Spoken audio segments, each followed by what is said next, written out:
मूल रूप एक वचन तथा बहुवचन में समान होते हैं। क्या कह रहा है? मूल रूप एक वचन तथा बहुवचन में समान होते हैं, एक वचन में जैसे हैं वैसे ही बहुवचन में रहेंगे।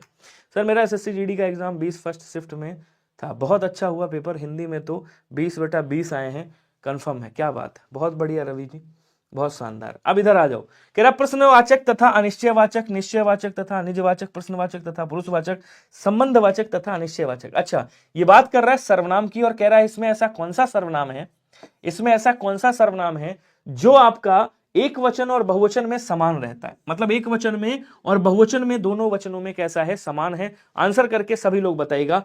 तब तक मैं कल के होमवर्क का आंसर देख लेता हूं कि ये वाला भाई प्रथा मैं नहीं छोड़ूंगा जो मैंने चलाई है, तो आंसर मैं कल वाली क्लास का देख लेता हूं और उसके बाद बढ़िया से कंटिन्यू क्लास को स्टार्ट करता हूं। ठीक है, चलिए 8 आंसर आए थे, कबीर दास सबका आंसर है। इस तरह सब इस तरह का लेवल मांग रहे हैं, देख रहे हो, सारे ही लेवल वही मांग रहे हैं, मैं तो खामखा सोच रहा था।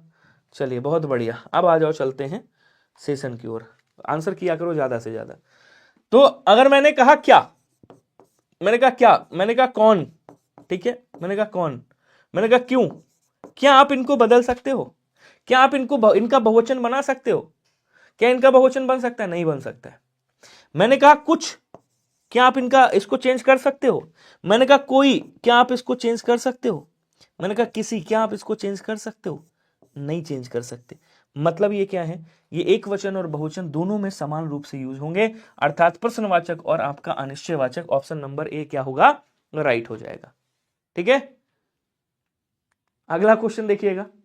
अगला क्वेश्चन कह रहा है कि किस समूह के सभी शब्द पर्यायवाची हैं, जरा बताइएगा। प्रॉपर पर्यायवाची, दर्पण, आईना, कांच और मुकुर, गात, तन, घट और गड़ा, अनल, बयार, अनिल और समीर, रवि, हंस, पतंग और सरोज। देखिए गात, तन और घट, घट भी तन को इसको बोल सकते हैं, तो ये किसके? ये शरीर के पर्यायवाची, शरीर के। अगर मान लो थोड़ी देर के लिए इसको हम हटा दें तो ये दोनों किसके हैं? पर्यायवाची, ये शरीर के पर्यायवाची हैं।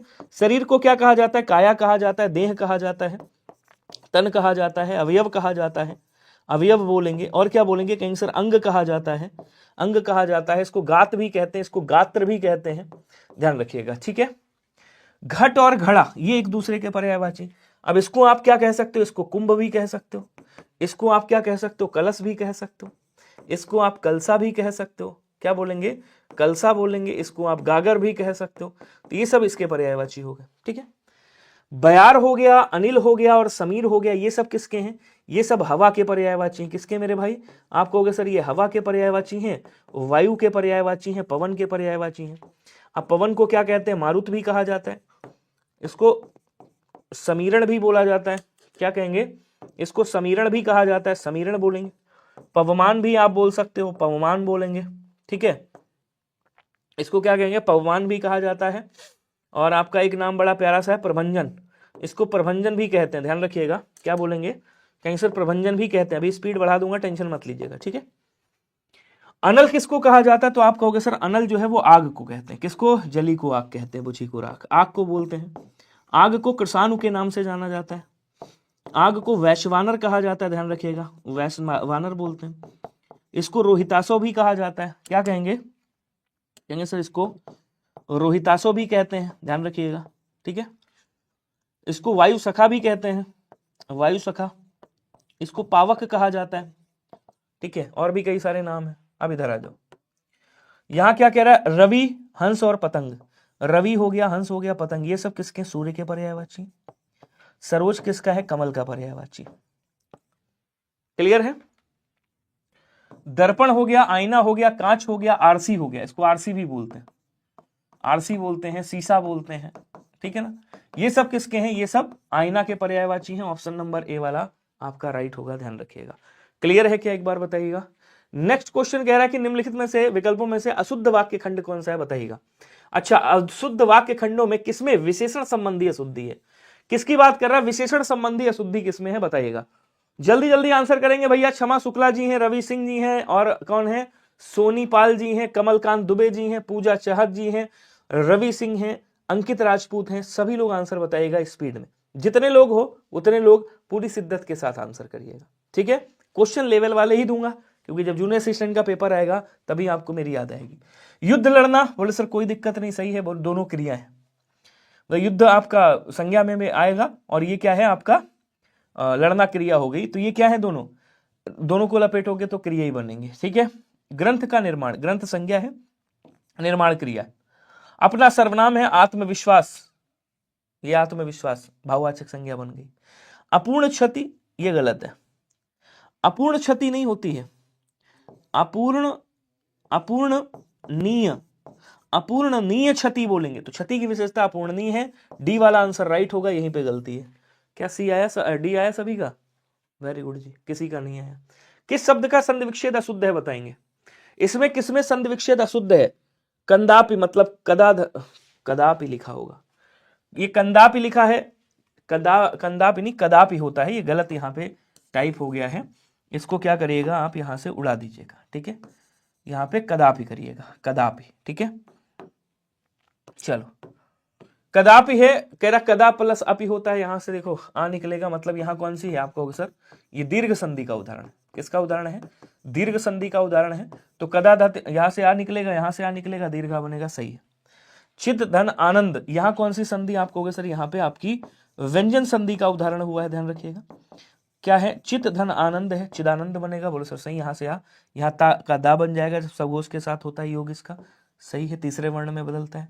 वीर प्लस अंगना, ये कई बार आया हुआ है। यहाँ पे कौन सी होगी आपको होगा सर? यहाँ पे दीर्घ संधि का उदाहरण, ठीक है, दीर्घ संधि का उदाहरण है, वीर प्लस अंगना, सही हो जाएगा। यहां से आ निकलेगा और यहां से भी देखो आ है, दोनों मिलेंगे तो दीर्घ आ बनेगा, इसका मतलब ये भी सही है।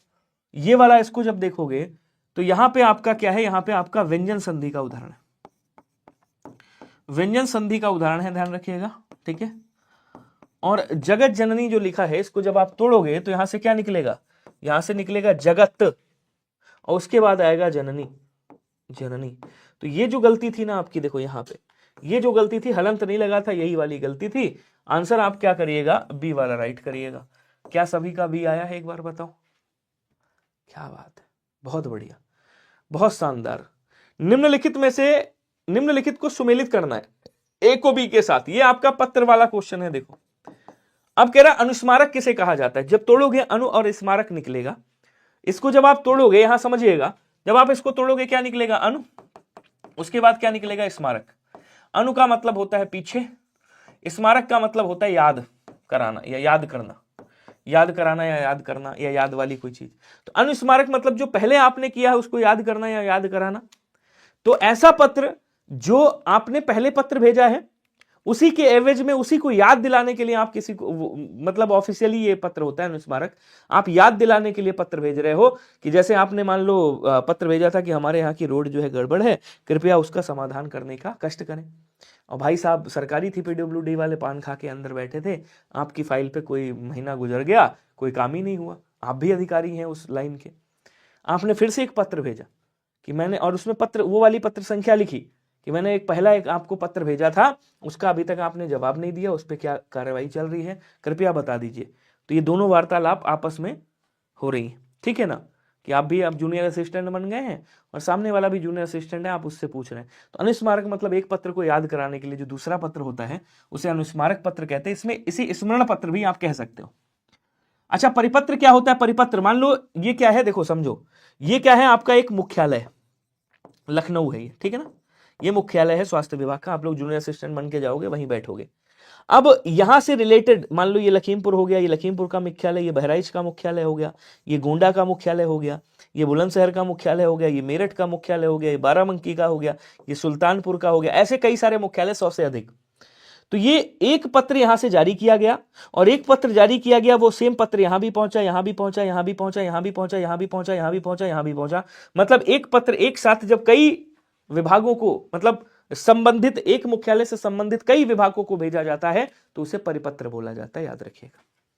तो परिपत्र क्या कह रहा है? अनेक परिस्थितियों को भेजा जाने वाला पत्र, बिल्कुल सही है, हो गया। अधिसूचना किसे कहते हैं?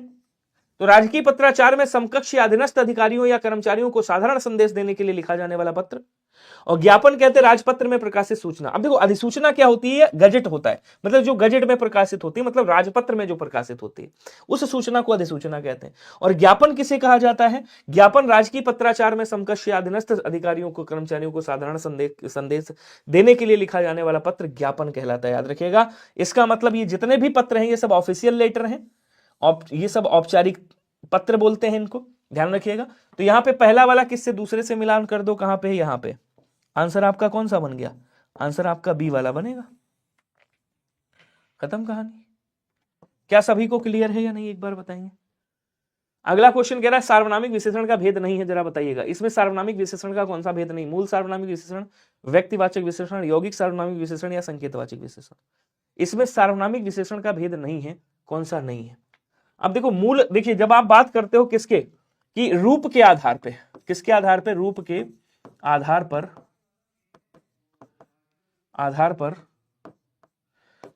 क्रिया विशेषण के भेद, सॉरी क्या है, सार्वनामिक विशेषण के भेद, सार्वनामिक विशेषण, अच्छा खाली ऐसे लिख दो, सार्वनामिक विशेषण के भेद, सार्वनामिक विशेषण के भेद कितने होते हैं, 4 होते हैं, ध्यान रखिएगा, ठीक है। अच्छा ये रूप के आधार पे ही पूछ रहा है, तो रूप लिख लेना यहाँ पे, रूप के आधार पे या प्रयोग के आधार पे कर लीजिएगा, ठीक है, या ऐसे ही कर लीजिएगा तब भी चलेगा। मूल भी होता है, क्या बोलते हैं आपका, मूल भी होता है। उसके बाद क्या बोलेंगे, इसमें आपका यौगिक सार्वनामिक विशेषण भी होता है, यौगिक सार्वनामिक विशेषण भी होता है, ध्यान रखिएगा, ठीक है। उसके बाद आ जाओ आगे, क्या बोलेंगे, बिल्कुल सही, एकदम मजेदार, शानदार। उसके बाद संकेतवाचक भी होता है, व्यक्तिवाचक नहीं होता। व्यक्तिवाचक क्या होता है जरा समझिएगा, ये भी विशेषण होता है। अब समझो ये विशेषण क्या है, ये विशेषण ऐसे होता है, जैसे आपने कहा भारत था, भारत से आपने बना दिया भारती, ये क्या हो गया, बोलो सर ये व्यक्तिवाचक हो गया। आपने कहा क्या बोलते, बिहार से आपने बना दिया बिहारी, तो ये बिहारी जो विशेषण बन गया ये क्या बन गया, व्यक्तिवाचक विशेषण है। बनारस से आपने बना दिया बनारसी, ये क्या हो गया, व्यक्तिवाचक विशेषण हो गया। इनको ध्यान रखिएगा, क्लियर है जी। अब संकेतवाचक विशेषण कौन सा होता है, जो निश्चयवाचक क्रिया, जो निश्चयवाचक आपका सर्वनाम होता है ना, जैसे आपने कहा यह मकान मेरा है, यह मकान मेरा है, तो यह क्या है, निश्चयवाचक सर्वनाम है। तो सर्वनाम के ठीक बाद संज्ञा आ गई, मतलब ये सार्वनामिक विशेषण बन गया। तो जो निश्चयवाचक है उसी को संकेतवाचक कहते हैं, तो ये संकेतवाचक विशेषण बन गया आपका, इसी को सार्वनामिक विशेषण कहते हैं, यही आपका सार्वनामिक विशेषण भी है। चलिए अगला क्वेश्चन कह रहा है निम्नलिखित में से आत्यंतिक का विलोम क्या होगा, कोई बताएगा।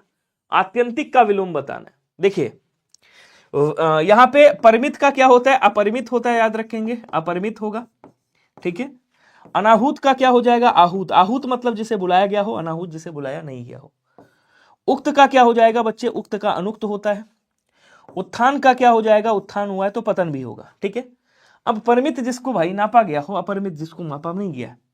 और आत्यंतिक का मतलब क्या होता है, आत्यंतिक अत्यधिक जैसे होते हैं, इसका मतलब होता है अत्यधिक, तो यहां आप परिमित भी इसका विलोम कर सकते हो। आंसर ए वाला राइट होगा। क्या ये आया था सभी का, गुड इवनिंग जी, स्वागत है। क्वेश्चन कह रहा है दुर्व्यवहार शब्द में कितने उपसर्ग लगे हैं, जरा बताइएगा।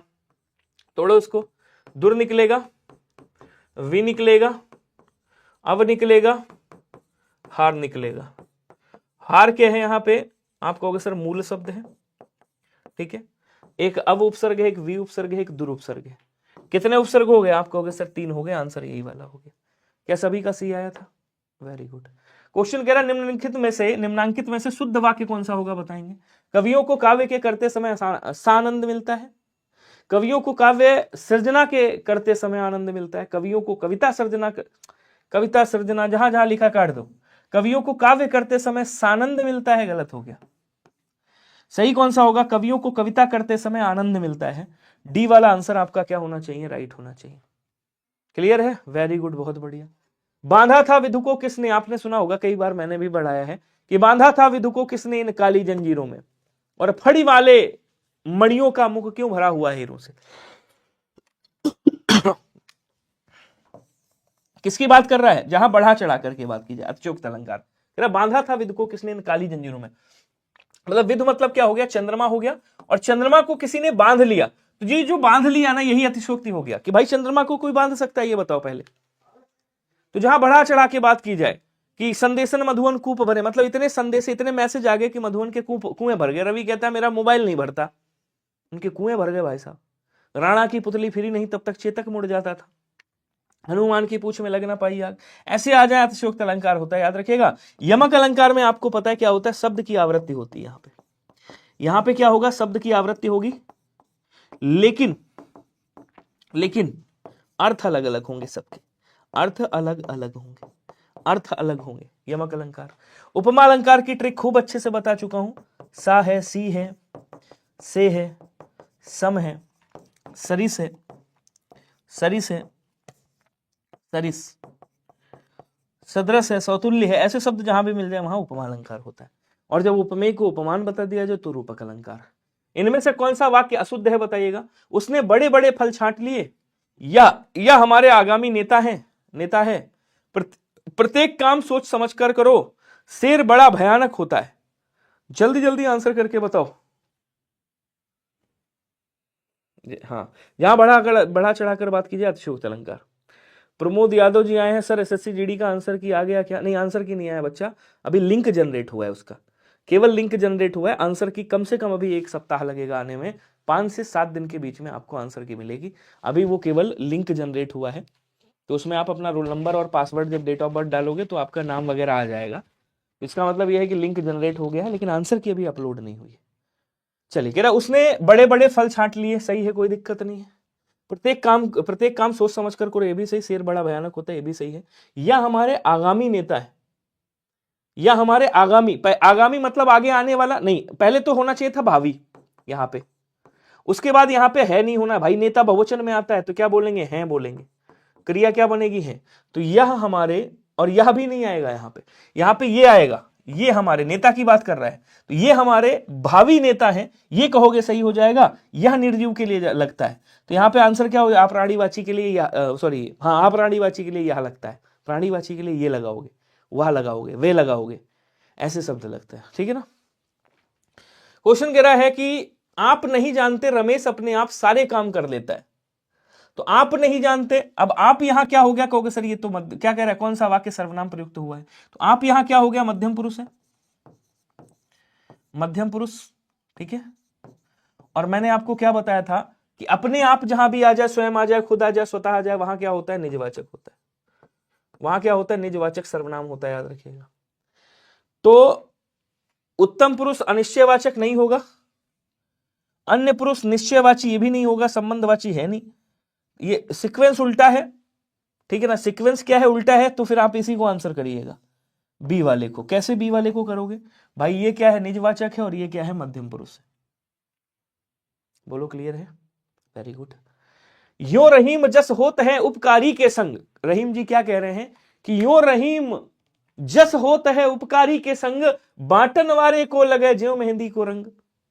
कह रहा है कि अगर, रहीम जी कहते हैं, अगर आपकी संगत उपकारी के साथ है, उपकार करने वाले के साथ है, अच्छे बंदे के साथ संगत है, तो उसके गुण आपके जानते हो कैसे चढ़ते हैं। एग्जाम्पल दे रहे हैं, उदाहरण दे रहे हैं। देखो ये यहां पे उदाहरण दे रहे हैं, ये वाली लाइन क्या दे रहे हैं, ये उदाहरण दे रहे हैं। और उदाहरण देकर के रहीम जी समझा रहे हैं कि ये समझ लो, उपकारी के साथ अगर आप रहते हो तो उसके गुण आपके ऊपर ऐसे आते हैं जैसे जो मेहंदी बांटने वाला है ना, मेहंदी बांटते बांटते उसके हाथ में मेहंदी लग जाती है, कलर चढ़ जाता है। तो ये एग्जाम्पल दिया जा रहा है। हाँ, जहां पे अपने आप हो, स्वयं हो, खुद हो, स्वतः, वो निजवाचक होता है। बात समझ पाए नहीं।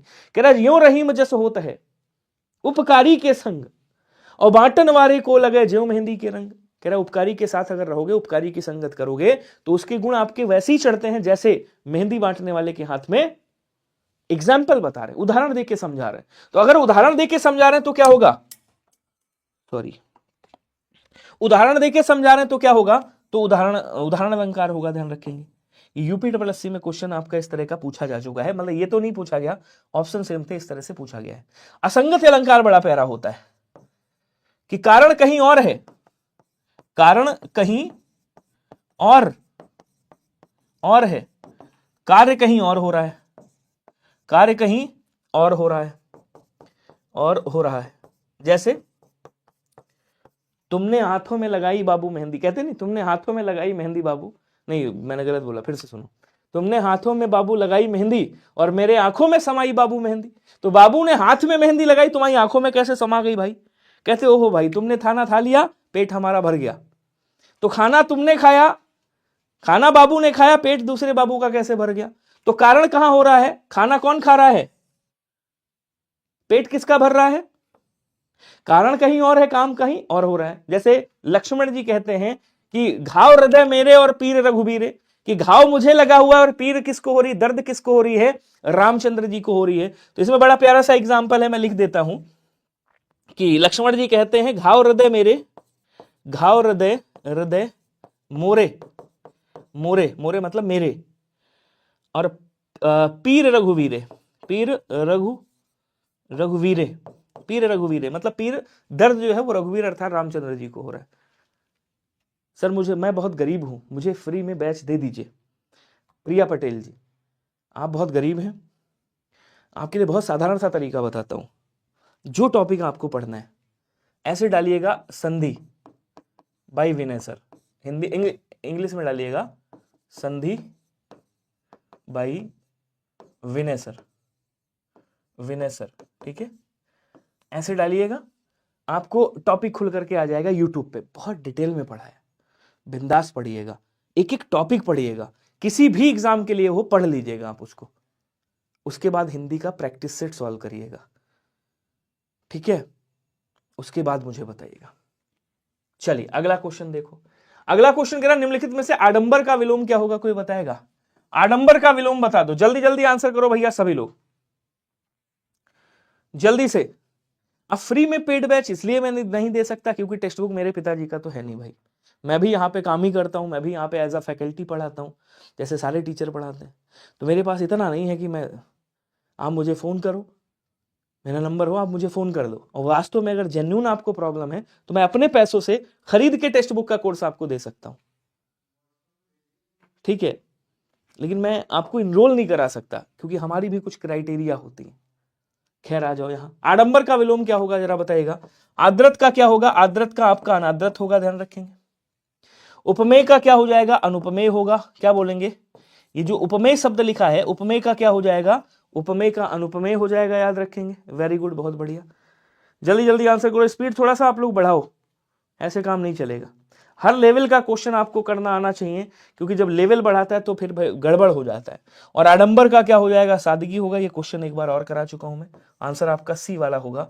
उद्गम अगर होता तो यहाँ पे हो जाता उद्गम, जहां से उद्गम हो रहा है विलय, अगर यहां दिया होता उद्गम, अगर मैं यहां पे उद्गम लिख दूं, उद्गम ऐसे करके उद्गम लिख दूं तो इसका क्या हो जाएगा? तो इसका विलोम विलय बन जाएगा। चलिए नेक्स्ट क्वेश्चन देखिएगा, निम्न विकल्पों में से उस विकल्प का चयन करें जो भाववाचक संज्ञा का सही विकल्प नहीं है। अब इसमें भाववाचक संज्ञा कौन सी नहीं है? भारतीयता, स्वामित्व, विकल और फैलाव। जल्दी जल्दी आंसर करके बताओ, स्पीड बढ़ाइएगा थोड़ा सा। तो भारतीयता क्या है? बोले सर भारतीयता सही लिखा हुआ है, मतलब भारतीयता आपका क्या है? भाववाचक संज्ञा है। पहले क्या था? भारतीय था। देखिए इधर समझाता हूं, पहले क्या था? आप कहोगे सर भारत था, यहाँ पे भारतीय, सॉरी भारतीय क्या है? विशेषण है, भारतीय ये विशेषण है और इसमें ता लगा दिया गया तो ये विशेषण से भाववाचक आपने बना दिया। यहाँ पे क्या था? बोले सर स्वामी था, स्वामी से आपने त्वा प्रत्यय लगाया, ये भाववाचक बना दिया।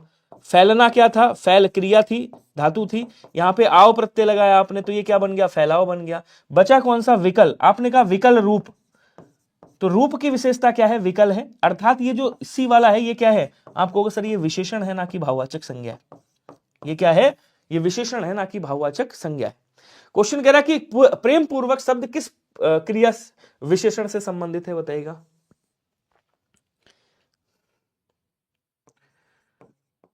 अपना कार्य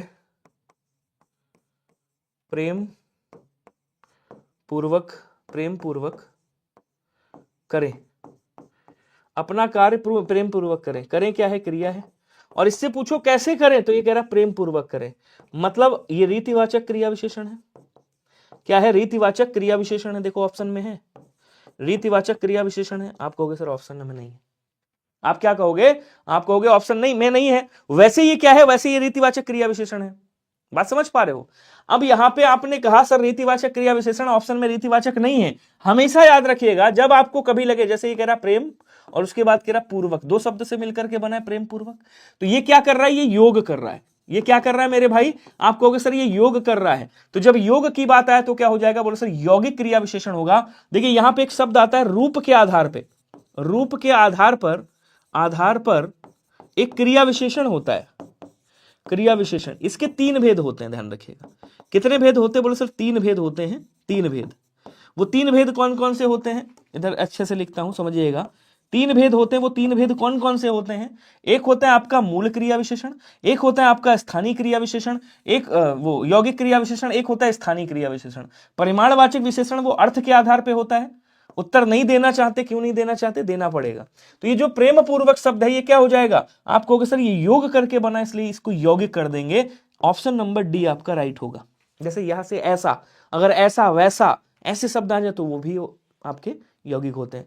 अब यहीं पे एक क्वेश्चन और आता है, प्रयोग के आधार पर क्रिया विशेषण कितने होते हैं? कहां पे समझा दूं, जगह नहीं बची। प्रयोग के आधार पर भी तीन क्रिया विशेषण होते हैं, संबंध क्रिया विशेषण, वो अनुबद्ध क्रिया विशेषण, संयोजक क्रिया विशेषण और साधारण क्रिया विशेषण। और बाकी अर्थ के आधार पर चार प्रकार के क्रिया विशेषण होते हैं, आपका स्थानवाचक, परिमाणवाचक, कालवाचक और आपका रीतिवाचक। क्लियर है? आगे बढ़ेंगे। निम्न में से देखो, हर चीज लिख के नहीं बताई जाती, कुछ चीजें जब जगह ना हो तो बोल के भी बता दी जाती हैं। निम्न में से विस्मय बोधक और विस्मय बोधक में हर्षबोधक अवयवों का चयन करें।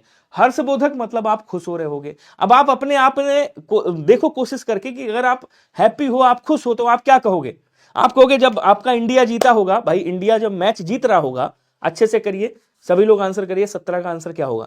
जब मैच आपका पाकिस्तान को हराया इंडिया ने, और इंडिया ने जब मैच जीता, तो आपने क्या कहा? वाह वाह वाह, मजा आ गया, क्या विराट खेला है भाई, आहा आज तो मजा ही आ गया भाई साहब, आज क्या विराट खेला है, मतलब विराट ने सेंचुरी मार दी, आहा।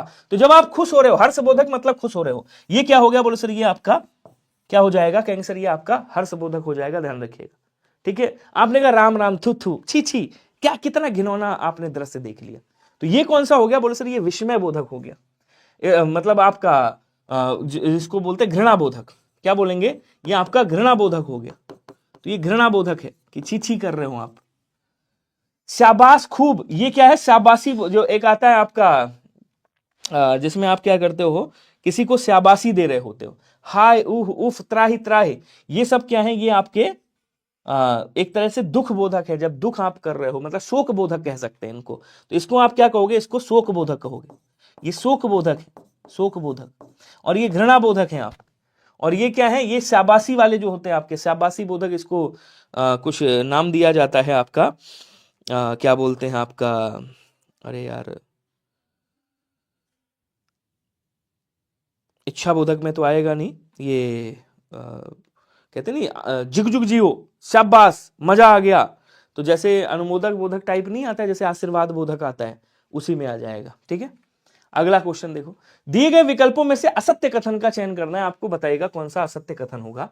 पूर्वी हिंदी का विकास मागधी से हुआ है, लंका में पाली को ही अर्धमागधी कहा जाता है, अर्धमागधी कौशल के आसपास विकसित हुई है, और राजस्थानी भाषा का विकास सौरसैनी अपभ्रंश से हुआ है। तीसरी सदी के लगभग विकृत शब्दों को अपभ्रंश या अपभ्रंश कहा जाता है। अब इसकी तोड़फोड़ तो जरूरी है, क्योंकि अगर तोड़े फोड़ेंगे नहीं तो काम नहीं चलेगा। देखो, पूर्वी हिंदी का विकास मागधी से नहीं हुआ है। पूर्वी हिंदी का विकास किससे हुआ है? पूर्वी हिंदी का विकास आपको यहां पे लिख देता हूं, पूर्वी हिंदी का विकास अर्धमागधी से हुआ है। किससे हुआ है? अर्धमागधी से हुआ है। तो अर्धमागधी से आपकी कौन सी निकली? अर्धमागधी से आपकी पूर्वी हिंदी निकलती है, पूर्वी हिंदी। ठीक है? और पूर्वी हिंदी में आओगे तो इसमें कुछ बोलियां निकलती हैं, जैसे आपने कहा अवधी, आपने कहा बघेली, बघेली, और आपने कहा छत्तीसगढ़ी। क्या कहा? छत्तीसगढ़ी। ये कहां से आती है? आप कहोगे सर ये इसमें से आती है, ये सीक्वेंस हो गया। लंका में पाली को अर्धमागधी कहते हैं, तो लंका को पाली में अर्धमागधी कहते हैं, पाली को ही अर्धमागधी कहते हैं। और कह रहा अर्धमागधी कौशल के आसपास बोली जाती है, अर्धमागधी है। और अर्धमागधी पूर्वी हिंदी, अवधी, बघेली, छत्तीसगढ़ी, मतलब ये कौशल का मतलब क्या हुआ? कौशल तो, कौशल में तो अवधी बोली जाती है, इस क्षेत्र में अवधी बोली जाएगी। अर्धमागधी आपके अवध क्षेत्र में, थोड़ा सा इलाहाबाद हो गया, थोड़ा उधर चले जाओ, पूरा बघेली आपका एमपी में बोली जा रही है। क्या कहता है? अर्धमागधी की बात कर रहे हैं। अवधी आपके इधर आ जाओ, अपने यूपी में, यूपी में लखीमपुर हो गया, बाराबंकी हो गया आपका, बरेली हो गया, गोंडा हो गया, लखनऊ हो गया, रायबरेली हो गया, इनमें सब के आ रही है। अच्छा, कौशल इसमें आपकी क्या बोलते हैं, क्या कह रहा है, अर्धमागधी का असत्य कथन कौन सा है? नीचे दिए गए विकल्पों में से उत्तर दीजिए। अर्धमागधी कौशल के आसपास बोली जाती है। राजस्थानी भाषा का विकास सौरसैनी से हुआ है, बिल्कुल सही है भाई। जब आप सौरसैनी की बात करोगे तो इधर थोड़ा सा सौरसैनी के बारे में लिख देता हूं, पहले इसका तोड़ फोड़ कर दूं फिर आगे इसको खोलता हूं अच्छे से। सौरसैनी से आपकी कौन सी निकलती है? पश्चिमी हिंदी। कौन सी निकलेगी? आपको सर सबसे पहले तो पश्चिमी हिंदी निकलेगी। पश्चिमी हिंदी के बाद यहीं से आपकी कौन सी निकलती है? आप कहोगे सर यहीं से आपकी राजस्थानी निकलती है। राजस्थानी के बाद आपकी कौन सी निकलती है? आप कहोगे सर गुजराती भी निकलती है। तो राजस्थानी हो गई और क्या बोलेंगे आपकी गुजराती हो गई, ठीक है। ये कहां से निकलती हैं? ये आपकी सौरसैनी अपभ्रंश से निकलती हैं। देखो पहला आपका कौन सा, ये वाला सही हुआ, ठीक है। अच्छा, अर्धमागधी कौशल के आसपास बोली जाती है, तो कौशल देश कौन सा हो गया? अयोध्या वाला नहीं है, सॉरी। कौशल देश आपका कौशल, ये जो श्रावस्ती वाला है, श्रावस्ती वाला जो एरिया है ना, श्रावस्ती वाला, उसको कौशल बोलते हैं। मैं शायद अयोध्या बोल रहा था। ये अर्धमागधी जो है, अवधि वगैरह, ये अयोध्या के आसपास बोली जाती है। कौशल जो है श्रावस्ती वगैरह वाला पार्ट हो गया, वो उधर थोड़ा सा आपका भोजपुरी मिक्स जो बोली जाती है। तो ये वाला मामला आपका क्या हो गया? गलत हो गया, और ये वाला मामला गलत हो गया। अच्छा, लंका में पाली को ही अर्धमागधी कहा जाता है, बिल्कुल सही है। उसके बाद कह रहा तीसरी सदी के लगभग विकृत शब्दों को, बिल्कुल तीसरी सदी के लगभग विकृत शब्दों को अपभ्रंश कहा जाता है। तो ये भी बात क्या है? आप कहोगे सर ये भी बात सही है। तो जो आपका आंसर बनेगा वो ए और सी, ये असत्य है। एक तो ए असत्य है और एक कौन सा है? सी असत्य है। मतलब ए और सी कहां है? आपका ऑप्शन नंबर ए में है, ये वाला सही हो जाएगा। ये कौशल जो क्षेत्र है वो किसको बोलते हैं? कौशल बोलते हैं आपका, ये जो श्रावस्ती वाला पार्ट हो गया उसको कौशल बोलते हैं, ध्यान रखिएगा, ठीक है। नहीं, सी वाला तो सही है। सी वाला कहां? बी और डी। बी कहां पे है? देखो लंका में पाली को ही अर्धमागधी कहते हैं, ये सही है। और उसके बाद कह रहा है यहां पे जो डी वाला है, राजस्थानी भाषा का विकास सौरसैनी अपभ्रंश से हुआ, ये आपको दिख रहा है यहां पे, तो डी वाला तो कतई नहीं हो सकता, ठीक है। अगला क्वेश्चन देखेंगे। निम्नलिखित शब्दों को शुद्धता पर विचार कीजिए। कह रहा धातव्य है, सानिध्य है, यौवन है, प्रवर्तक है और औदार्य है, इसमें से कौन सा सही होगा? जल्दी से बताओ। शुद्धता पर ध्यान देना है आपको और बताना है कौन सा वाला शुद्ध होगा। स्पीड में आंसर करेंगे सभी लोग।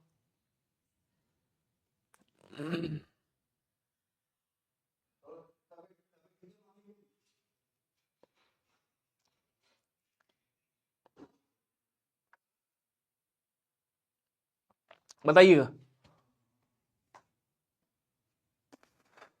चलिए बहुत बढ़िया, अब आ जाओ। देखो ध्यातव्य मैंने बोला, मेरे शब्दों पे ध्यान दीजिएगा। मैंने क्या बोला? ध्यातव्य। कैसे लिखते हैं? ऐसे, मतलब ये गलत है। सानिध्य लिखना है आपको, कैसे लिखेंगे? सानिध्य, सानिध्य होता है, सानिध्य। तो यहां पे क्या बनता है? यहां पे दो ना बनते। क्या बनेंगे? यहां पे दो ना बनेंगे, याद रखिएगा। बाकी यौवन आपका सही लिखा हुआ है, प्रावर्तक सही लिखा है, औदार्य भी सही लिखा हुआ है। तो यहां पे आ और सा जहां भी है काट दो, सा यहां है काट दो, सा यहां है काट दो। इसका मतलब आंसर कौन सा बना? सी वाला राइट बनेगा। क्या सभी का सी है? एक बार बताइएगा। क्वेश्चन कह रहा है संस्कृत संश्लिष्ट भाषा है, कह रहा है संश्लिष्ट शब्द कैसे लिखा जाएगा? तो मैंने आपको एक तरीका बताया था, शायद याद हो।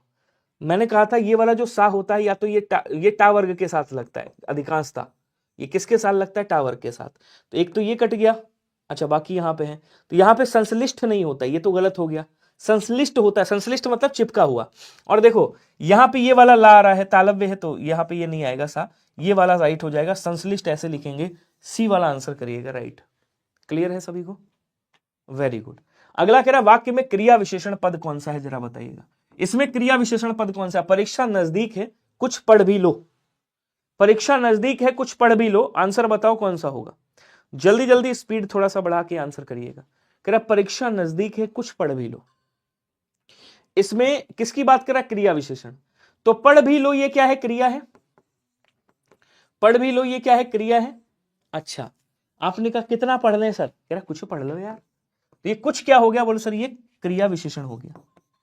ये क्या हो गया? क्रिया विशेषण हो गया। अगर आपसे कहा जाए कौन सा क्रिया विशेषण होगा, तो इसको परिमाणवाचक क्रिया विशेषण में रखिएगा। किस में रखोगे? परिमाणवाचक क्रिया विशेषण में रखिएगा। कह रहा निम्नलिखित में से कौन सा शब्द त्र्यंबक का पर्यायवाची नहीं है। अब त्र्यंबक किसे कहा जाता है? बोले सर त्र्यंबक कहा जाता है शिव को। आज महाशिवरात्रि भी है, आप सबको बहुत बहुत शुभकामनाएं। शिव को बोलते हैं। जिनको महाकाल कहा जाता है, महाकाल बोलेंगे। जिनको महेश्वर कहा जाता है, महेश्वर। जिनको महेश भी कहा जाता है, महेश। इनको त्रिलोकी भी बोलते हैं, क्या बोलेंगे? त्रिलोकी कहा जाता है। शूलपाणी बोलते हैं, शूलपाणी। ये ज्यादा क्वेश्चन पूछे जाते हैं, शूलपाणी। आशुतोष, आशुतोष। मृत्युंजय, मृत्युंजय बोलते हैं। गंगाधर बोलते हैं इनको, क्या बोलेंगे? गंगाधर बोलते हैं। चंद्रधर बोलते हैं, चंद्रधर। चंद्रधर भी कहा जाता है। त्रिचक्षु, तीन चक्षु मतलब तीन आंखें हैं। विरूपाक्ष भी बोलते हैं। त्रिलोक, त्रिदर्श, त्रिदृश भी बोलते हैं, त्रिदृश। त्रिलोक थोड़ी बोलते, त्रिलोक नहीं, त्रिलोकी बोलते हैं। त्रिलोक का मतलब तो हो गया तीन लोकों का समाहार। त्रिलोक का मतलब हो गया तीन लोक की बात कर रहे हैं आप, तो तीन लोक अलग हो गए। ठीक है, नजदीक नहीं होगा। देखो क्या कह रहा है, परीक्षा नजदीक है, कुछ पढ़ भी लो। किसकी बात कर रहा है? क्रिया विशेषण। तो क्रिया की विशेषता कौन बता रहा है? कुछ पढ़ लो। तो क्रिया के पास है, क्रिया की विशेषता बता रहा है, आंसर हो। चलिए, निम्न में असंगत विकल्प की पहचान कीजिए। अब आज के क्वेश्चन कैसे लग रहे हैं बताइएगा। आज के क्वेश्चन तो बहुत ज्यादा वैसे नहीं है। अब देखो कह रहा है सातत्य अव्यय से निर्मित भाववाचक संज्ञा है। उसके बाद कह रहा है निजता सर्वनाम से निर्मित भाववाचक संज्ञा है। रोगिणी भाववाचक संज्ञा से निर्मित विशेषण है। शक्तिशाली विशेषण से निर्मित भाववाचक संज्ञा है। इसमें असंगत बताना है। अब इससे आसान कोई क्वेश्चन हो सकता है क्या? इससे आसान क्वेश्चन कोई नहीं है, सच बताऊं तो। बस समझने का फर्क है, आप समझ पाओ इसको।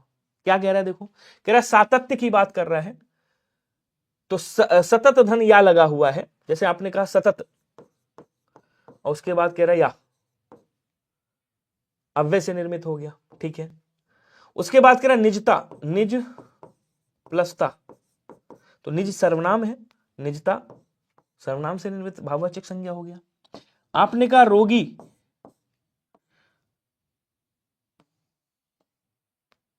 रोगिणी कह रहा है। अच्छा, उसके यहां देखो क्या था, यहां था रोगी, रोग या रोगी भाववाचक कह रहा है। अच्छा, रोग है, उसके बाद इनी प्रत्यय लगा है, तो ये रोगिणी बन गया।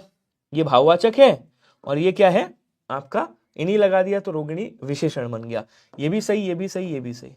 लेकिन ये जो शक्तिशाली है, विशेषण से निर्मित भाववाचक संज्ञा है। अरे शक्तिशाली तो खुद विशेषण है मेरे भाई, ये तो विशेषण ही है। ये भाववाचक संज्ञा कब बन गई? भाववाचक संज्ञा नहीं बनेगी। डी वाला आंसर आपका राइट हो जाएगा। तो विशेष शक्तिशाली क्या है? विशेषण है।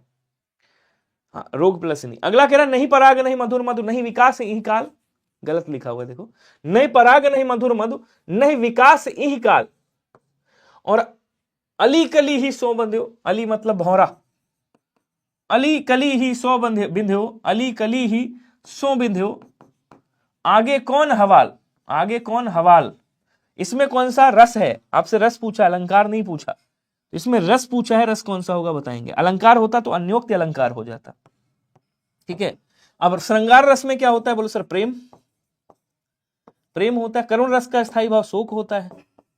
भयानक रस का स्थायी भाव भय होता है। हास रस का स्थायी भाव हास होता है। अब देखो क्या कह रहा है, नहीं पराग, नहीं मधुर मधु, नहीं विकास ही काल, और अली कली ही, अली कली ही सो बिंदु। आगे कौन होला?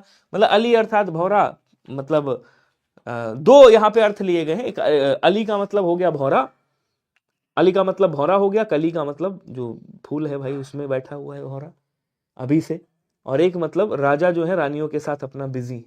तो यहाँ दो अर्थ लिए गए हैं। तो यहाँ प्रेम श्रृंगार मतलब आपका श्रृंगार रस हो जाएगा, जिसका स्थायी भाव प्रेम होता है। क्वेश्चन है असंगत विलोम युग्म का चयन करें। भौतिक का आध्यात्मिक, अवर का प्रवर, अग्रज का अनुज, सदाशय का दुराशय, तेजस्वी का निस्तेज, समास का व्यास, अधम का महान, आज्ञा का अनुज्ञा, कौन सा होगा? देखो भौतिक का क्या होता है? आध्यात्मिक होता है। बोलो सर सही है, कोई दिक्कत नहीं। अवर का क्या होता है? प्रवर होता है। बोलो सर ये भी सही है, इसमें भी कोई प्रॉब्लम नहीं। अग्रज मतलब छोटा भाई, अनुज सॉरी बड़ा भाई, अनुज मतलब छोटा भाई। सदाशय मतलब अच्छा आशय, दुराशय मतलब बुरा आशय, इसमें भी कोई प्रॉब्लम नहीं।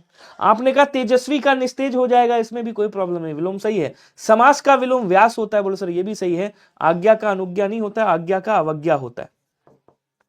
ठीक है, और अधम देखिए महान का तुच्छ होता है, महान का विलोम तुच्छ होता है, और अधम का उत्तम होता है विलोम। इसका मतलब आंसर आपका डी वाला क्या होगा, राइट हो जाएगा, ध्यान रखिएगा। बोलो क्या क्लियर है सभी को, एक बार बताएंगे, बहुत बढ़िया। अगला क्वेश्चन क्या कह रहा है कि यायावार शब्द किस वाक्यांश के लिए सार्थक है? वह जो ध्यान लगाकर बैठता है उसे क्या बोलते हैं, ध्यानमग्न कह सकते हैं या दत्तचित्त कह सकते हैं, ठीक है। उसके बाद कह रहा है ध्यानमग्न भी आप कह सकते हैं, वाणी पर नियंत्रण रखने वाला विवेकी भी आप कह सकते हैं इसको, और कह रहा है कि वह जो बहुत सोच विचार कर बोलता है उसे मितभाषी कहा जाता है। मितभाषी आप कह सकते, बहुत सोच विचार के, बहुत कम बोलता है। वह जो एक जगह टिक कर नहीं रहता है उसको यायावार कहते हैं। डी आंसर आपका राइट हो जाएगा, ध्यान रखिएगा। बोलो क्या क्लियर है सभी को, वेरी गुड। अगला क्वेश्चन कह रहा है कि निम्न विकल्पों में से उस विकल्प का चयन करें जो पदबंध का विकल्प बताता है। किसका बता रहा है, चार ताकतवर मजदूर इसे भारी चीज को उठा पाए। निम्न विकल्पों में से उस विकल्प का चयन करें जो दिए गए वाक्य के अनुसार सही संज्ञा पदबंध की बात कर रहा है। ओके, अब इसमें देखो संज्ञा पदबंध कौन सा है, थोड़ा पदबंध के बारे में बताता हूं, ध्यान दीजिएगा। जो लोग नए हैं, जो पदबंध के बारे में नहीं जानते, ध्यान से समझिएगा। पदबंध के अगर मैं भेद की बात करूं तो कितने होते हैं, आप कहोगे सर 5 होते हैं, मुख्य रूप से 3। पहला कौन सा होता है, पहला होता है आपका संज्ञा पदबंध, अभी बता दूंगा ट्रिक से। दूसरा होता है आपका सर्वनाम पदबंध। तीसरा होता है आपका विशेषण पदबंध। विशेषण पदबंध होता है, धीरे धीरे लोग जानेंगे तब आएंगे, अभी 1 हफ्ते से क्लास बंद थी मेरी, इस वजह से थोड़ा सा असर है उसका। पांचवा कौन सा होता है, पांचवा होता है क्रिया विशेषण, क्रिया विशेषण पदबंध, या इसी को अव्यय पदबंध भी कहते हैं, ठीक है। अब इधर समझो, कह रहा 4 ताकतवर मजदूर, ये मजदूर क्या है, बोलो सर संज्ञा है, और यहां से यहां तक ये देखो समझना ध्यान से, ये मजदूर क्या है, संज्ञा है, और यहां से यहां तक ये बंधा है, तो 4 ताकतवर मजदूर, यहां तक क्या हो गया, ये संज्ञा पदबंध हो गया। कौन सा पदबंध है, ये आपका संज्ञा पदबंध हो गया, ऑप्शन नंबर ए वाला राइट होगा। अच्छा, यहीं पे मान लो 4 ताकतवर वे, अगर यहाँ पे वे दिया होता, मजदूर के स्थान पे वे दिया होता, तो वे क्या है, सर्वनाम है, तो ये सर्वनाम पदबंध हो जाता, ठीक है। इस भारी चीज को उठाकर, अब इस भारी चीज अगर होता, जैसे इस भारी चीज होता, तो यहाँ चीज की विशेषता क्या बता रहा है, इस भारी, तो चीज की विशेषता बता रहा है भारी, तो ये क्या हो जाता, विशेषण पदबंध। उठा पाए, ये क्रिया विशेषण सॉरी ये क्रिया पदबंध हो जाता, समझ रहे हो। तो ऐसे आएगा, आगे आगे धीरे धीरे बताता चलूंगा। तो 2 चीजें आप समझ गए, एक संज्ञा पदबंध और एक सर्वनाम पदबंध समझ गए, ठीक है। अगला क्वेश्चन कह रहा है कि निम्नलिखित में से सुमेलित कीजिए, दुस्साहस, दुख, दुर्गुण और दुष्कर्म, इसमें कौन सा सही होगा। देखो, इसको तोड़ोगे क्या निकलेगा, आपको सर दुष् निकलेगा, उसके बाद क्या निकलेगा, आपको सर साहस निकलेगा।